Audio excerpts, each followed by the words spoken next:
So yun nga guys, may dumi. So yun nga guys, kakagising lang natin. So maglalagay muna tayo nitong green mastic. Asan ba? Ito. Ano ba ito buksan? So guys, maglalagay muna ulit tayo ng ganito papantagal ng black hands. So yan guys, maglalagay na tayo.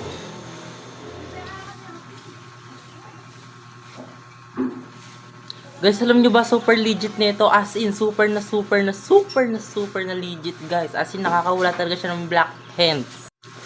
Kaya kung ako sa inyo guys, mag-order na kayo. Mag-check out na kayo.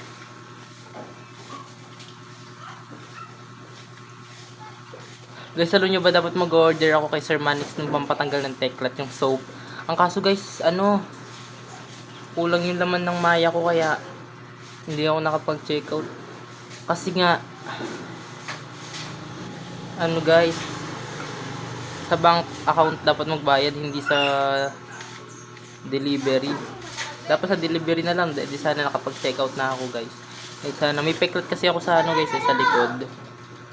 Yes guys. So yun guys, tapos na tayo maglagay na ito. So hintayin na lang natin mag-dry tong natin guys, nilagay natin na green mastic. Then maghihilamos na tayo. So hintayin lang natin mag 2 PM dahil 1:48 naman na, so we have 12 minutes. Then after that, we gonna wash my face na. O di ba English yun? So yun guys, hintayin nyo na lang pagbabalik ko, maghugas na rin ako ng niyan. Hintayin natin 12 minutes. So ayun guys, tapos na tayo maghilamos. So tignan nyo naman guys. Super kinis. So yan guys, katatapos ko na maghilamos. So tignan nyo naman guys, yung face card natin, napakaputi. Super, walang filter yan guys ha. Ingay! So yun guys, kung sa inyo mag-order na kayo guys, kung gusto nyo ilalagay ko na lang yung link sa comment section. Ayun eh. Basta guys, mag-order na lang kayo if gusto nyo. Super ganda guys, so super kinis talaga, asin, nakakawala talaga siya ng white hairs. Yun lang guys, bye.